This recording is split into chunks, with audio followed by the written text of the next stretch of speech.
এমন একটা হাদিস পড়লাম যেটা পড়ে চোখ দিয়ে পানি বের হয়ে গেল। ভাবলাম যে আপনাদের সাথে শেয়ার করি। হযরত আবু বকর সিদ্দিক রাদিয়াল্লাহু তাআলা আনহু একদিন নামাজে দাঁড়িয়ে তিনি নামাজরত অবস্থায় কাঁদতেছিলেন। নামাজ শেষে একজন সাহাবী জিজ্ঞাসা করলেন, হে আবু বকর, আপনি নামাজের মধ্যে কাঁদতেছিলেন কেন? আমি সংক্ষেপে বলতেছি আপনাদেরকে। তো তিনি বললেন যে আমি নামাজের মধ্যে এমন একটা আয়াত আমার স্মরণ হয়েছে, যেটা স্মরণ হওয়ার পরে আমি কাঁদতেছিলাম। কি আয়াত? যে সেই আয়াতের অর্থটা হচ্ছে যে আল্লাহ পাক রব্বুল আলামিন বলতেছেন যে আমি তোমাদেরকে জান্নাত দিয়ে দিলাম, বিনিময়ে তোমাদের কাছ থেকে আমি জানমাল নিয়ে নিলাম। তো সাহাবী বলেন যে হে আবু বকর, এটা তো একটা খুশির সংবাদ যে আল্লাহ পাক আমাদের জানমালের বিনিময়ে আমাদেরকে জান্নাত দিয়েছেন, তো আপনি কাঁদতেছেন কেন? আবু বকর সিদ্দিক রাদিয়াল্লাহু তাআলা আনহু বললেন যে আমি আজকের আগ পর্যন্ত এটাকে খুশির সংবাদ মনে করতাম, কিন্তু আজকের পর থেকে আমি এটা শুনলেই, এটা মনে করলেই আমার কান্না চলে আসে। কেন? যে তুমি তো জানো আমার একটা কাপড়ের দোকান ছিল। আবু বকর সিদ্দিক রাদিয়াল্লাহু তাআলা আনহু বলতেছেন ওই কাপড়ের দোকানে কয়েকদিন আগে একজন মহিলা কাপড় নিয়ে গেছিল। তো হঠাৎ করে সে আজকে ফিরে আসছে কাপড় নিয়ে, এসে আমাকে বলতেছে যে তুমি তোমার কাপড় ফিরিয়ে নাও, আমার টাকা আমাকে ফেরত দিয়ে দাও। আবু বকর সিদ্দিক রাদিয়াল্লাহু তাআলা আনহু বললেন যে আপনি তো অনেক আগে কাপড় নিয়েছিলেন, এখন ফেরত দেওয়ার কারণ কি? এই মহিলা বলতেছে তোমার কাপড় আমার পছন্দ হয়নি, এজন্য তুমি তোমার কাপড় তোমার কাছে রেখে দাও, আমার টাকা আমাকে ফেরত দাও।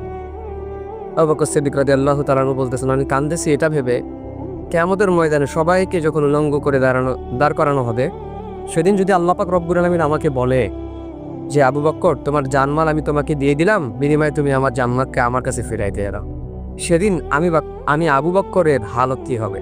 সেদিন তো আমার বড় ক্ষতি হয়ে যাবে, আমার তো কোনো কিছুই করার থাকবে না সেদিন। এজন্য প্রিয় ভাই, এই হাদিস থেকে এতটুকু শিক্ষা যে আল্লাহ পাক রব্বুল আলামিন আমাদেরকেও যদি কিয়ামতের দিন বলে যে তোমাদের জানমাল তোমাদেরকে ফিরিয়ে দিলাম, বিনিময়ে আমার জান্নাত আমাকে তোমরা ফিরিয়ে দাও, সেদিন আমাদের কি হালত হবে? কারণ আল্লাহ পাক রব্বুল আলামিন যদি বলেন যে তোমার সালাত, তোমার নামাজ, তোমার রোজা, তোমার হজ, তোমার যাকাত, তোমার জিকির আজগার কোনো কিছু আমি আল্লাহ পাক রব্বুল আলামিনের দরবারে পছন্দ হয় নাই, সুতরাং তোমার জানমাল তুমি তোমার কাছেই রাখো, আমার জান্নাত আমার কাছে ফিরিয়ে দাও। তো আপনি ভাবেন তো, অনুভব করেন তো যে সেদিন আমাদের হালতটা কি হবে? সেদিন আমরা কোথায় যাব? আমাদের পরিস্থিতি, পজিশন সেদিন কোথায় থাকবে? সেদিন তো কেউ কাউকে চিনবে না, সবাই শুধু হাহাকার হয়ে ছুটবে এক একটা নেকির জন্য। তো সেদিন আমাদেরকে যদি আল্লাহ পাক রব্বুল আলামিন এভাবে ধরে ফেলেন, তো সেই আল্লাহ তাআলার কাঠগড়া থেকে বাঁচানোর ক্ষমতা আমাদের ফিরে নেয়। আপনি দুনিয়ার কাঠগড়া থেকে চাইলেই আপনি কিন্তু বাঁচতে পারেন, কিন্তু আল্লাহর কাঠগড়া যদি আপনি ধরা খেয়ে যান, তো সেখান থেকে বাঁচার কোনো উপায় নাই।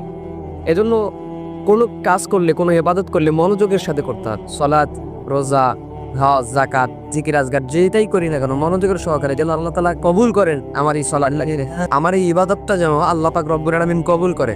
তো সেই দিকে লক্ষ্য করে আমাদেরকে ইবাদত করতে হবে, আল্লাহর সন্তুষ্টি আমাদেরকে অর্জন করতে হবে। আমাদের মূল টার্গেট হতে হবে জান্নাত লাভ করার। এখন জান্নাত লাভ করতে গিয়ে আপনাকে দুনিয়াতে যা যা করতে হয়, যা যা ইবাদত করতে হয়, যেটাই করা লাগুক না কেন সবকিছু আপনাকে করতে হবে।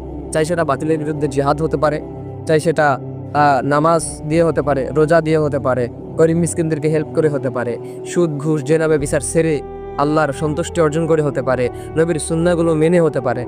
সো যেই দিক থেকে আপনার মনে হবে যে না আমি জান্নাতটা কামাই করতে পারবো, হাসিল করতে পারবো, সো সেই কাজগুলোই আমাদেরকে করতে হবে। তো আল্লাহ পাক আমাদের সেই কাজগুলো করার তৌফিক দেয়।